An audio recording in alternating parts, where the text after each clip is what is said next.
So here I'm inking a Master of Urban Sketching in Watercolor.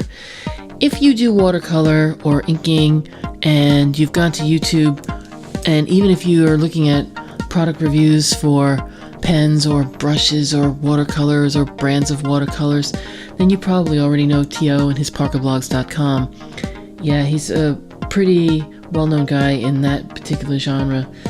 And I do watch a lot of his videos, and I thought, well, I do kind of know enough how he looks, and I've seen enough of his videos where I thought, yeah, it'd be nice to try to sketch it out and see how it comes out.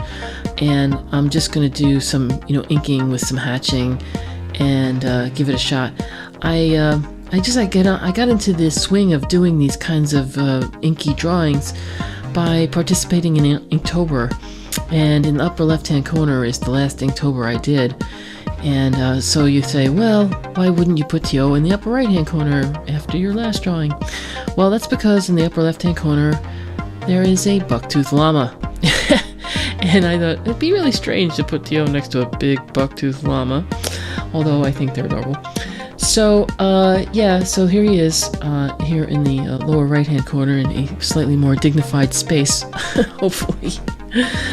Yeah, so this drawing is being done in a Canson XL mixed media sketchbook, and I feel like the quarter page format that I'm doing here, it suits the fine liner scale, because when you are able to use something like a 005, it really works really well in a scale this size, where it's a quarter of a page. I use quite a few things to make this drawing. I use a mechanical pencil and the Tombow Mono and Mono Zero erasers, which I like. They're very good at, erasing either tiny little bits or, larger areas. And that's why, I had tried white erasers before, but they just smeared everything, and I just thought all white erasers did that until I had tried the Tombow ones, and they are really pretty good. Here I'm using a dip pen and ink with a nib here. I don't use it a lot in this particular drawing because I didn't feel like I was getting the control I wanted. I'm not sure if it's the paper or I could try and switch nibs or something. I did get a few really interesting nibs from the Netherlands recently off eBay, pretty cheap, and they were vintage nibs, so I'm going to be checking those out pretty soon. So you'll see that I've also used here some microns, the Sakura Pigma microns, and then here I'm using Le Pen. And the reason why I tried using the Le Pen is because they came out with a .003 pen, which to my knowledge is like the slimmest marker you can buy at this point, the finest marker you can buy as far as the tip, the point.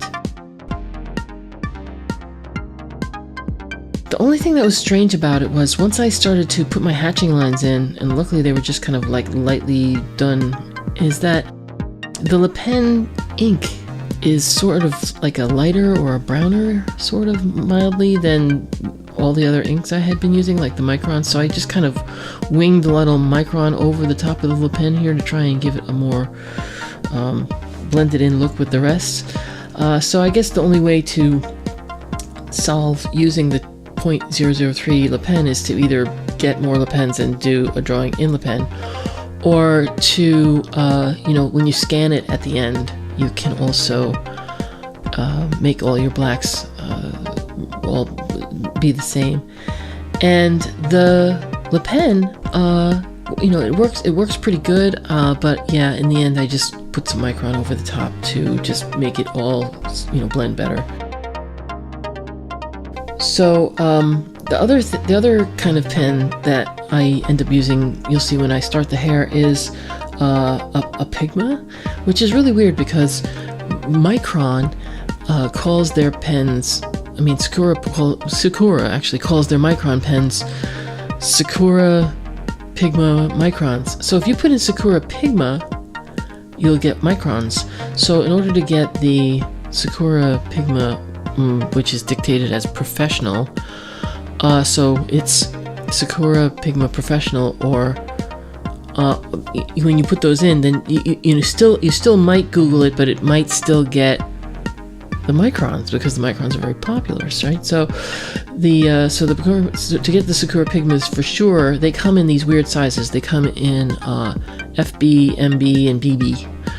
And so I'm thinking it's fine, medium, and bold, or something like that. Anyway, if you put in Sakura Pigma BB, because there's no BB in the micron line, then you get the pens. They come up and you can see them. They're on like Amazon, or I just got them in my local art store. They were pretty good price, so I thought I would try them out. And they make really great marks. They kind of remind you of like a Pentel brush pen type of thing, but it's not a brush head. It's the regular marker brush head, but it's a much better marker brush head than what comes in the micron line. The ones that come in the micron line, I just can't even be bothered with. They're just so, I don't know, they're kind of squishy and don't really make really nice inky marks, in my experience. I mean, of course, everybody's to each his own as far as the tools, because I've tried a lot of brush pens and I've been surprised a lot of times. Like, the ones that really work out for me could be the ones I didn't even think that I would even use in the first place. But yeah, so I ended up getting quite a few of those over time.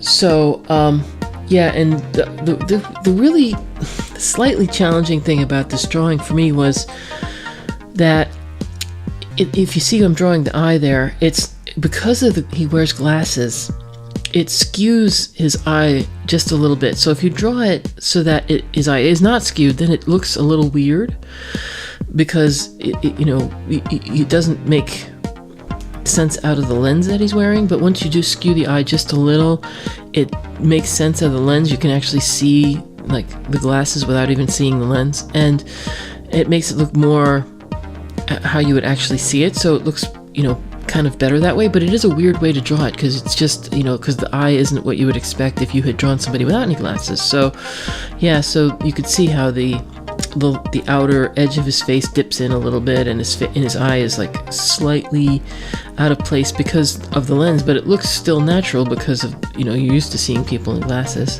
And here's that pen I was talking about before, the Sakura Pigma Professional. And so that, like I said, they come in the 3 sizes, and I don't draw them, but you can see how nice and black and they have a lot of they're nice and wet, and they're good to work with. They make really fun marks, and it just helped you just lay the hair in like in no time at all. And then I went back in with the microns to try and give it a more hair-like edge rather than just like a bunch of spikes. So now it'll neaten itself out, which is pretty cool. I am going to finagle in his bangs and bring in his sideburns, and just kind of round out the end of the picture. If you're curious at all about my Inktober drawings, I did not film the making of any of them. However, I did do a sketchbook tour in 2 videos, so I'll put the links in the description for that. You can check those out too.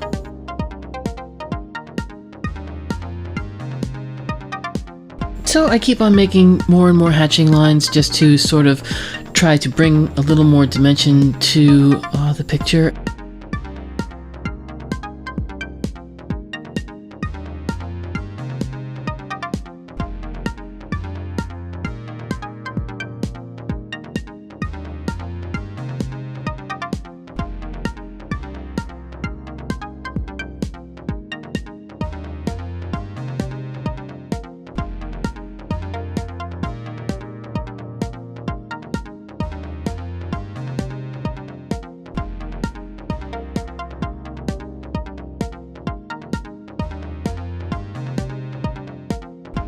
And here you see I'm using the white Jelly Roll pen, and what's great about them is that if you're using archival ink on archival paper, you also want to have the white be archival, and the Jelly Rolls are, so that's really awesome.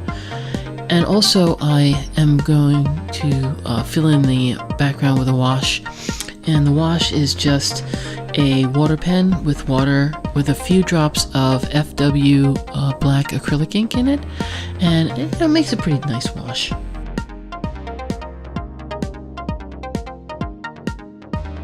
So here's our finished Teoh, and you know, if you want to check him out, like I said, his link is in the description. He has like I said, a YouTube channel, and he runs parkerblogs.com. And thanks for watching, and I'll see you in the next video.